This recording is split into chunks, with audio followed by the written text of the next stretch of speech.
ಪಾಟೀಲ್. ಸರ್ಕಾರ ಗ್ರಾಮ ಲೆಕ್ಕಾಧಿಕಾರಿಗಳಿಗೆ ಸೌಲಭ್ಯ ನೀಡದ ಕಾರಣ ನಮ್ಮ ಬೇಡಿಕೆ ಈಡೇರಿಸುವಂತೆ ಆಗ್ರಹಿಸಿ ಮಾನ್ವಿ ಪಟ್ಟಣದ ಶಾಸಕರ ಭವನದ ಮುಂದೆ ಗ್ರಾಮ ಲೆಕ್ಕಾಧಿಕಾರಿಗಳು ಕಪ್ಪು ಪಟ್ಟಿ ಧರಿಸಿಕೊಂಡು ಪ್ರತಿಭಟನೆ ನಡೆಸಿದರು. ನಾವು ಗ್ರಾಮೀಣ ಭಾಗದಲ್ಲಿ ಸೇವೆ ಸಲ್ಲಿಸಬೇಕಾದರೆ ನಿರ್ದಿಷ್ಟವಾದ ಕಚೇರಿ ಇಲ್ಲದ ಕಾರಣ ಎಲ್ಲೋ ಇರುವ ಕಟ್ಟೆಯ ಮೇಲೆ ಹಾಗೂ ಶಾಲೆಯ ಆವರಣದ ಮುಂದೆ ಕುಳಿತು ಜನರಿಗೆ ಸೌಲಭ್ಯ ನೀಡಬೇಕಾಗಿದೆ. ನಮಗೆ ಸಿಗಬೇಕಾದ ಎಲ್ಲಾ ಸೌಲಭ್ಯಗಳು ಸಿಕ್ಕರೆ ನಾವು ಕೇಂದ್ರ ಸ್ಥಾನದಲ್ಲಿ ಕುಳಿತು ಕೆಲಸ ಮಾಡುತ್ತೇವೆ ಎಂದರು. ಬಟ್ ಇಲ್ಲಿವರೆಗೂ ಕೂಡ ಯಾವುದೇ ರೀತಿಯ ಸ್ಪಂದನೆ ನೀಡಿಲ್ಲ. ನಾವು ಮೇನ್ ಮುಷ್ಕರ ಮಾಡೋ ಉದ್ದೇಶ ಏನಪ್ಪ ಅಂದರೆ ನಾವು ಮೂಲಭೂತ ಸೌಕರ್ಯಗಳು ಕಲ್ಪಿಸಲಿ ಇವರಿಗೆ. ಎರಡನೇದಾಗಿ ಗ್ರಾಮಾಡಳಿತ ಹುದ್ದೆ ಅಂದರೆ ಸಣ್ಣ ಹುದ್ದೆ, ಇದು ತಾಂತ್ರಿಕ ಹುದ್ದೆ ಅಲ್ಲ. ತಾಂತ್ರಿಕ ಹುದ್ದೆ ಅಂತ ನಮಗೆ ಅಂತ ಮೊಬೈಲ್ ಆ್ಯಪ್ನಲ್ಲಿ ವರ್ಕ್ ಮಾಡ್ಲಿಕ್ಕೆ ಹೇಳ್ತಿದ್ದಾರೆ, ಬೇರೆ ಬೇರೆ ರೀತಿಯಲ್ಲಿ ಕಂಪ್ಯೂಟರ್ನಲ್ಲಿ ವರ್ಕ್ ಮಾಡಕ್ಕೆ ಹೇಳ್ತಿದ್ದಾರೆ. ಬಟ್ ನಮ್ಮಲ್ಲಿ ನಮ್ಗೆ ಅದ್ರ ಬಗ್ಗೆ ಅನುಭವ ಇರೋಲ್ಲ. ಅನುಭವ ಇಲ್ಲ ಅಂದರೂ ಕೂಡ ಮಾಡ್ತಿದ್ವಿ.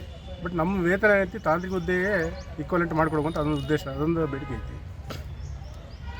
ಆಮೇಲೆ ಸೇವಾ ವಿಷಯಗಳ ಸಂಬಂಧಿಸಿದಂತೆ ಸೌಲಭ್ಯಗಳನ್ನು ಕಲ್ಪಿಸಿಕೊಡಬೇಕು. ಅಂತರ್ಜಿಲ್ಲಾ ವರ್ಗಾವಣೆ KCS ನಿಯಮದಲ್ಲಿ 16A ಉಪಖಂಡನೆಯನ್ನು ಮರುಸ್ಥಾಪಿಸಬೇಕು. ಈಗಾಗಲೇ ಮುಂಚೆ ಇತ್ತು, ಅದನ್ನು ಮುಂಚೆ ಇದ್ದದನ್ನು ಕ್ಯಾನ್ಸಲ್ ಮಾಡಿದ್ದಾರೆ. ಮತ್ತು ಅದನ್ನು ಮತ್ತೆ ರಿಪೀಟ್ ಆಗಿ ಮತ್ತೆ ಮಾಡುವಂಥ ನಮ್ಮದು ಒಂದು ಬೇಡಿಕೆ ಅದರಲ್ಲಿ. ಒಂದು ಮುಖ್ಯವಾಗಿ ಈ ಸದ್ಯ ನಮ್ಮ ಸಚಿವರು ಹೇಳಿದ ಪ್ರಕಾರ ಈ ಒಂದು ರಾಜ್ಯಾದ್ಯಂತ ಆಧಾರ್ ಸೀಡಿಂಗ್ ಮಾಡುವ ಕಾರ್ಯಕ್ರಮದಲ್ಲಿ ಸುಮಾರು 51.5 ಲಕ್ಷ ಮೃತ ಖಾತೆಗಳು ಪತ್ತೆಯಾಗಿದ್ದಾವೆ. ಅದನ್ನೇ ಎತ್ತಿ ನಮ್ಮ ಪೋತಿ ಆಂದೋಲನ ಮುಖಾಂತರ ಮಾಡ್ಬೇಕಂತ ಹೇಳ್ತಿದ್ದಾರೆ ಸರ್. ಬಟ್ ಪೋತಿ ಆಂದೋಲನ ಮಾಡೋಕ್ಕೆ ನಮಗೆ ಅಭ್ಯಂತರ ಇಲ್ಲ. ಬಟ್ ನಮ್ಮದೇ ಸಮಸ್ಯೆ ಏನಾಗುತ್ತಪ್ಪ ಅಂದರೆ ಫೀಲ್ಡಲ್ಲಿ ಯಾರ್ದು ಆಸ್ತಿ ಇರ್ತದೆ, ಬಟ್ ಅವ್ರ ಆಸ್ತಿ ಅವ್ರದ್ದು ನ್ಯಾಯಾಲಯದ ಪ್ರಕರಣದಲ್ಲಿ ಬಾಕಿ ಇರ್ತವೆ, ಒಂದು ಇಲ್ಲ ಅಣ್ಣತಮ್ಮ ಡಿಸ್ಪ್ಯೂಟ್ ಇರ್ತದೆ ಒಂದು. ಅಂಥ ಸಮಸ್ಯೆಗಳನ್ನು ನಮಗೆ ಕಂಡುಹಿಡಿಯೋಕ್ಕಾಗಲ್ಲ. ಬಟ್ ಅದೊಂದು ಕೈ ಬಿಟ್ಟರೆ ನಮಗೆ ಚೆನ್ನಾಗಿ ಒಳ್ಳೆಯದಾಗುತ್ತೆ ಅಂತ ನಮ್ಮ ಒಂದು ವೇತನವನ್ನು ಒಂದು ಇನ್ಕ್ರಿಮೆಂಟ್ ಸ್ಟಾಪ್ ಮಾಡಿದ್ದಾರೆ. ಅದೊಂದು ಕಂಟಿನ್ಯೂಸ್ ಆಗಿ ಕೊಡಬೇಕಂತ ಇನ್ನೂ ಅದೊಂದು ಬೇಡಿಕೆ ಇದೆ.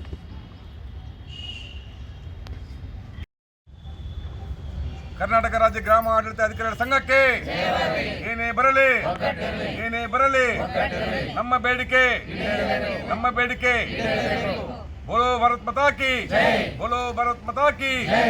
ಗ್ರಾಮ ಆಡಳಿತ ಅಧಿಕಾರಿ ಸಂಘಕ್ಕೆ ಒಂದೇ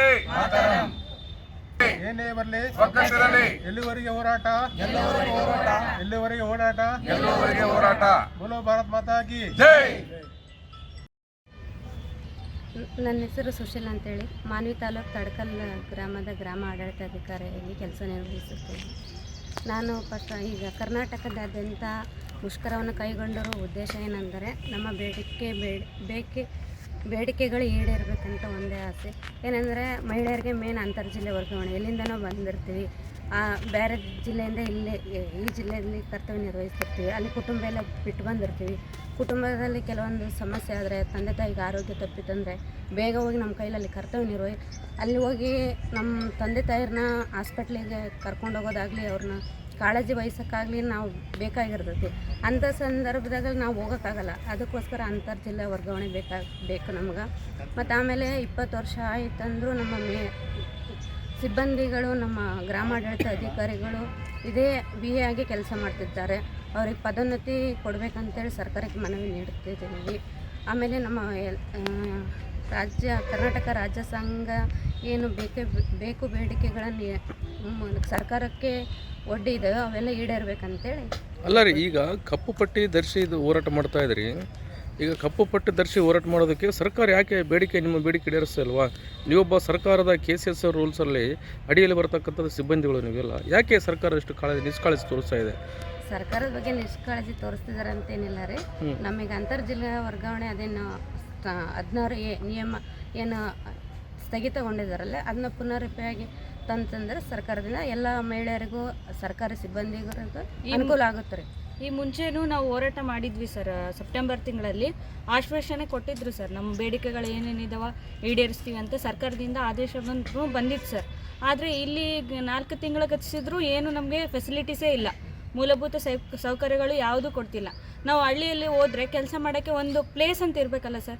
ಅಲ್ಲಿ ಏನು ಹೋಟೆಲಲ್ಲಿ ಇಲ್ಲ ಅಗಸೆ ಹತ್ರ ಯಾವುದೋ ಪ್ಲೇಸಲ್ಲಿ ಕುಂತು ಕೆಲಸ ಮಾಡಿ ನಾವು ಸಾರ್ವಜನಿಕರಿಗೆ ಸೇವೆ ಸಲ್ಲಿಸಿ ಬರ್ತೀವಿ ಸರ್. ಈಗ ಹಿಂಗಾಗಿ ನಮ್ಮ ಬೇಡಿಕೆಗಳು ನಾವು ಮೂಲಭೂತ ಸೌಕರ್ಯಗಳು ಈಡೇರಿಸಿದರೆ ನಾವು ಕೆಲಸ ಮಾಡಿಕೊಡ್ತೀವಿ ಸರ್. ಅದು ಬೇಡಿಕೆಗಳೇ ಇಲ್ಲಾಂದರೆ ನಾವು ಯಾವ ಥರ ಕೆಲಸ ಮಾಡೋದು ಸರ್ ಹಳ್ಳಿಯಲ್ಲಿ ಹೋಗಿ? ಅಂದ್ರೆ ಸೌಲಭ್ಯಗಳಿಲ್ಲ ರೀ ಅಲ್ಲ ನಿಮ್ಗೆ? ಹಳ್ಳಿಯಲ್ಲಿ ಹೋದ್ರೆ ಯಾವ ರೀತಿ ಸೌಲಭ್ಯ ಚೇರ್ ಅಂದ್ರೆ ಇಲ್ಲ ಸರ್, ನಿಮಗೆ table ಪ್ರತ್ಯೇಕವಾದ ಕೊಠಡಿ ಕೂಡ ಎಲ್ಲೂ ಇಲ್ಲ ಸರ್ಕಾರ ಸರ್. ನಾವು ಕೊಟ್ಟಿಲ್ಲ. ಹೋದ್ರೆ ಹಳ್ಳಿಯಲ್ಲಿ ಎಲ್ಲೋ ಅಂಗಡಿಯಲ್ಲಿ ಅಗಸೆಯಲ್ಲಿ ಯಾರ್ದೋ ಮನೆ ಹತ್ರ ಹೋಗಿ ಅವರಿಗೆ ಬೇಕಾಗಿರೋದ್ರಲ್ಲಿ ಸೇವೆ ಸಲ್ಲಿಸಿ ಬರ್ತೀವಿ ಸರ್.